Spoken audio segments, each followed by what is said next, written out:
नमस्कार दोस्तों। Bloody tax के आज के बहुत ही ज़्यादा भूतिया से खौफनाक से वीडियो में आप सभी लोगों का बहुत बहुत स्वागत है। जी हाँ दोस्तों, आज के इस एपिसोड में आप सभी लोगों को एक बहुत ही ज़्यादा डरावनी कहानी पता चलेगी जो कि राजस्थान के जयपुर में बीती। एक परिवार के साथ जो कि अपनी नॉर्मल जिंदगी जी रहा था। एक शादी में जाते हैं और फिर ऐसी घटनाएं उनके घर पर शुरू हो जाती है जिससे कोई लिमिट नहीं थी।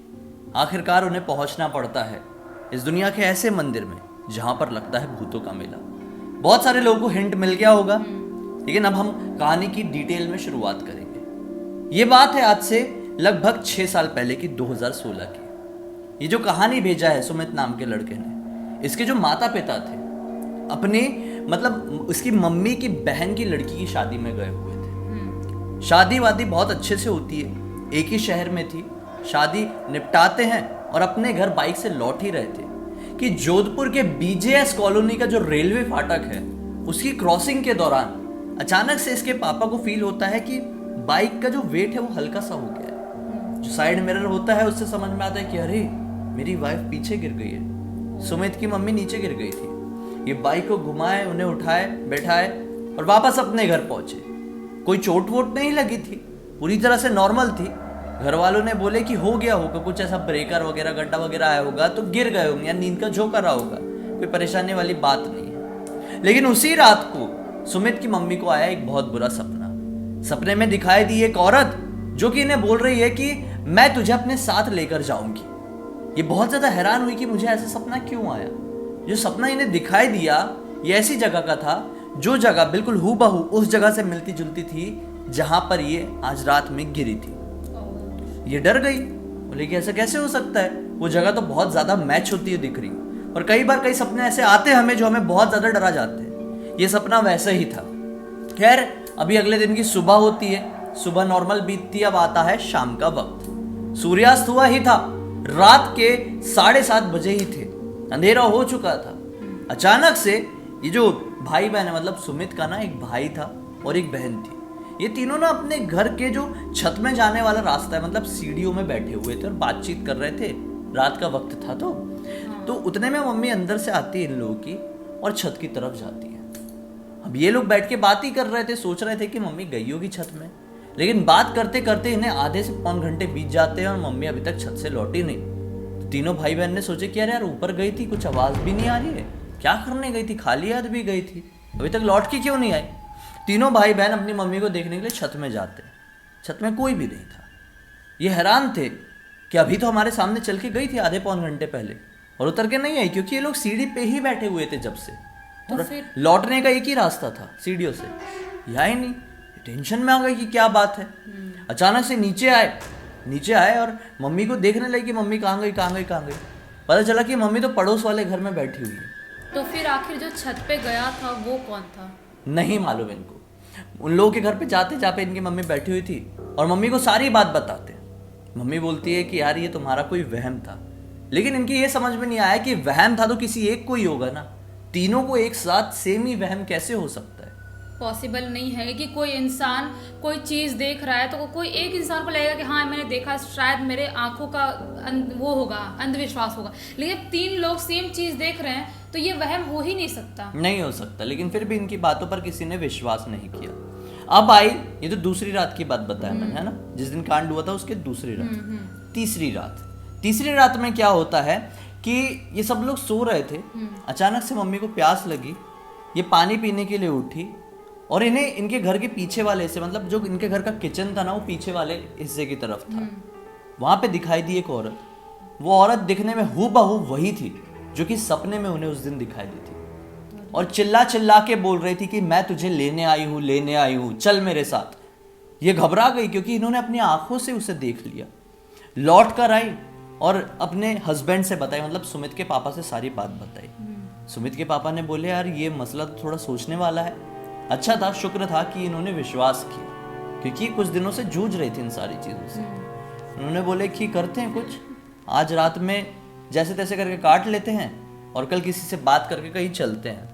अब आया चौथा दिन आया और ये लोग कहाँ गए पता है? लोगों से सलाह मशवरा लेके सबसे सही जगह मेहंदीपुर बालाजी। ये जो कि जोधपुर के ही रहने वाले थे और मेहंदीपुर बालाजी यहाँ से नजदीक था, तो ये लोग सेम डे मेहंदीपुर बालाजी पहुंच जाते हैं। वहाँ पर बजरंगबली के सामने पूजा अर्चना होती है, कुछ प्रसाद वगैरह इन्हें मिलता है और इन्हें लगा था कि अब सब कुछ ठीक है, और सब कुछ ठीक भी था। आने वाले 2-3 दिन तक सब कुछ नॉर्मल रहा, लेकिन एक दिन ना जाने क्यों फिर से इन्हें ऐसी ही आवाज आई, जैसे कि घर पे सब लोग सो रहे थे और घर के पीछे की तरफ से जोर जोर से आवाज आ रही थी कि मैं तुझे लेने आई हूँ, चल मेरे साथ। ये आवाज ने उन्हें पूरी रात सोने नहीं दिया। उन्होंने अपने हस्बैंड को भी उठाया, उनको कुछ आवाज नहीं आ रही थी, इनको ही आ रही थी। ये कैसे हो रहा था किसी को नहीं पता, लेकिन लगातार वो आवाज इन्हें डराई जा रही थी। अब क्या हुआ कि घर वालों ने और सलाह मशवरा किए और किसी ने बताया कि यहाँ पर पास में ही एक मजार है, वहां पर जाओ, वहां पर एक पीर बाबा बैठते हैं जो शायद किसी तरह से तुम्हारी मदद करेंगे। अब क्या होता है, ये लोग उस मजार में जाते हैं, वहां पे एक पीर बाबा मिलते हैं। पीर बाबा क्या कहते हैं कि मैं सारी चीजें जान चुका हूं, क्या बात है। दरअसल जहां पर तुम गिरी थी वहां पर कुछ साल पहले एक औरत की गिरने की वजह से मृत्यु हुई थी। वो भी बाइक में ही आ रही थी और रेलवे क्रॉसिंग को क्रॉस करने के चक्कर में उसका पति बाइक चला रहा था, वो स्लिप हुई और ट्रेन आई और वो गई। उसके बाद से जो आते जाते राहगीर हैं उन्हें वो कई बार दिखाई देती है, नुकसान पहुंचाने की कोशिश करती है। वो एक तरीके की प्रेत योनि में चली गई है। उसकी मौत भी तो इतनी खौफनाक थी, तो वो खौफनाक प्रेत योनि में गई होगी और लोगों को हार्म तो करेगी ही। शायद पता नहीं क्या मकसद रहा होगा, लेकिन वो कोई ना कोई मकसद पूरा करवाने के लिए उसके पास आ रही थी बार बार। तो उन्होंने कहे कि एक काम करते हैं, मैं तुम्हें एक पानी देता हूँ, उस पानी को हमेशा अपने साथ रखो और कहीं पे भी वो दिखाई दे तो उसके ऊपर ही पानी डाल देना, ये परेशानी खत्म हो जाएगी। उन्होंने इसे कोई ताबीज भी दिया, ताबीज जो होता है ना गले में पहनने वाला, ताबीज भी दिए और बोले कि ये ताबीज को हमेशा पहन के रखना। अब ये लोग घर आए, ताबीज पहन लिए, परेशानी खत्म होने का नाम ही नहीं ले रही है। रोज बुरे बुरे सपने, अब घर के अंदर भी दिखाई देने लगी थी वो औरत। कभी ये इसकी मम्मी कहीं, मतलब घर वालों के ऊपर भी अब चीजें हावी होने लगी थी। मतलब बच्चों को भी दिखाई देता था कि हमारी मम्मी यहाँ पे है, पलटे और फिर वापस से मम्मी को देखे तो मम्मी नहीं है।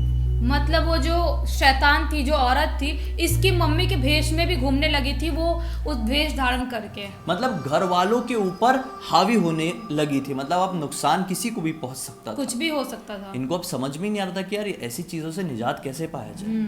तो एक दिन की बात है, ये लोग आराम से सो रहे थे और फिर से इसकी मम्मी को आवाज़ सुनाई दी। बोली क्या करूं, ताबीज से कोई असर नहीं पड़ रहा है। मेहंदीपुर बालाजी गई थी तो इन्होंने क्या की, वो जो पानी दिया था ना उन्होंने, पानी उठाई और हिम्मत करने लगी कि वहां तक जाऊं कैसे। हनुमान चालीसा पढ़ना रीड की, बोली एक एनर्जी मिलेगी।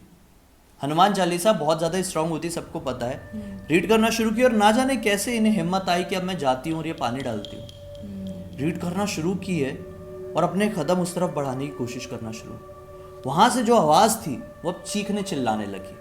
पहले तो इतना ही बोल रही थी कि मैं तुझे लेने आई हूँ, लेकिन अब वो चीखने चिल्लाने लगी थी और केवल इन्हीं को ही सुनाई दे रही थी और किसी को भी नहीं। इन्होंने ठीक भी नहीं समझा कि मैं अपने हस्बैंड को उठाऊं, क्योंकि आवाज अब किसी को आ ही नहीं रही है, किसी को दिखाई नहीं दे रही है, सिर्फ मुझे ही। ये हिम्मत करके हनुमान चालीसा खत्म होते होते तक वहां पर पहुंची है, वो जल निकाली और तुरंत उसके ऊपर डाली। तुरंत वो आवाज पूरी बंद, वो निगेटिविटी पूरी बंद, अब कुछ दिखाई भी नहीं दे रहा था। वापस आई और जैसे तैसे करके पूरी रात काटी। जब भी शाम होती थी इनके मन में यही डर बैठ जाता था कि अब उस औरत की आवाज़ सुनाई देगी, वो औरत मुझे दिखाई देगी, मेरे साथ ऐसा होगा वैसा होगा। लेकिन अब हफ्ते 10 दिन बीत गए, कुछ भी नहीं हुआ। धीरे धीरे करके 6 साल बीत गए, आज तक उसकी मौजूदगी वापस से कभी नहीं फील हुई है, ना ही कुछ ऐसी आवाज़ सुनाई दी है। अब बहुत सारे लोग इस किस्से को सुनकर, इस वाकया को सुनकर ये कहते हैं कि ये जो हुआ ना, ये जो कुछ भी हुआ, ये सबकॉन्शियस माइंड का एक खेल था। दरअसल जिस किसी ने भी, जो भी पीर बाबा रहे होंगे, उन्होंने ये बोल दिया कि एक औरत की आत्मा तुम्हारे पीछे लग गई और वो तुम्हें अपने साथ लेके जाना चाहती है, वो एक प्रेत है। इनके माइंड ने बिल्कुल इस बात को सच्ची दृढ़ता से मान लिया। अब अगर कुछ नहीं भी होता तो इन्हें बार बार दिखाई दे रहा था कि एक औरत है, उस औरत की मुझे आवाज सुनाई दे रही है। घर वालों ने भी इस बात को बड़े सीरियसली लिए, खासकर जो बच्चे थे, बच्चे ने बिल्कुल सीरियसली लिए। तो बच्चों को भी ऐसी कई बार मौजूदगी फील होती थी अपनी माँ की, कोई भूत की, लेकिन हस्बैंड को नहीं होती थी, क्योंकि हस्बैंड शायद कहीं से स्ट्रॉन्ग माइंडेड रहे हो। ये ऐसे कई बार किस्से हो जाते हैं। कई बार ऐसा होता है कि निगेटिव एनर्जीज नहीं होती है, तो लेकिन फिर भी हमें ऐसा लगता है कि निगेटिव एनर्जी है, क्योंकि वहां पे बिलीव्स बहुत ज्यादा स्ट्रॉन्ग होते हैं। और आप अपने दिमाग से बार बार वो चीज सोच रहे हो कि हाँ मेरे साथ ये हुआ है, तो एक टाइम पे ऐसा होता है कि आपको वो इंसान भी दिखाई देने लगता है, आपके साथ हर वो चीज होने लगती है जिसके बारे में आप सोचते हो। बिल्कुल। और जो इसकी मम्मी थी वो अपनी सोच के साथ फाइट की, हाँ। और उसके बाद सब कुछ खत्म हो क्योंकि उनके सबकॉन्शियस माइंड को ये मालूम था कि अगर मैं हनुमान चालीसा पढ़ूंगी तो ये मेरा कुछ नहीं बिगाड़ पाएगी। हाँ। हनुमान चालीसा पढ़ी, वो एनर्जी सच में कुछ नहीं बिगाड़ पाई। उनको ये भी मालूम था कि मैं जैसे तैसे करके वहां पहुंच गई और इसके ऊपर जल डाल दी तो जैसा पीर बाबा ने बताए थे वो खत्म हो जाएगी, वो खत्म हो गई। हाँ, तो जरूरी नहीं है कि हर बार आपके इर्द गिर्द भूत प्रेत होते हैं या आपके अंदर होते हैं, कभी कभी आपका दिमाग भी वो सारी चीजें करवाता है। तो एनर्जीज को समझना बहुत ज्यादा इंपॉर्टेंट है। खैर, आपको क्या लगता है कि यहाँ पर सचमुच में कोई नेगेटिव एनर्जी इन्वॉल्व थी या फिर ये एक दिमाग की उपज थी? अपनी राय कमेंट सेक्शन में जरूर बताइए। अब तक इस वीडियो को देखे और मनोरंजन मिला है तो लाइक जरूर कर देना, चैनल को सब्सक्राइब करके बेल आइकन दबा के ऑल के ऑप्शन में क्लिक करना, क्योंकि इस तरह के हैरान कर देने वाले खौफनाक वीडियोस आप लोगों के सामने डेली लेके आते रहते हैं। इंस्टा की लिंक इस वीडियो के डिस्क्रिप्शन बॉक्स में क्लिक करके डायरेक्टली वहां पर पहुंच जाइएगा और अपनी जिंदगी से जुड़ी कोई भी कहानी जो आप पूरी दुनिया को बताना चाहते हैं लिख भेजिए। हो सकता है हमारा अगला वीडियो आप लोगों की कहानी के साथ ही बन रहा हो। चलिए कल फिर से मिलते हैं, तब तक के लिए बहुत बहुत धन्यवाद। आपका दिन शुभ हो।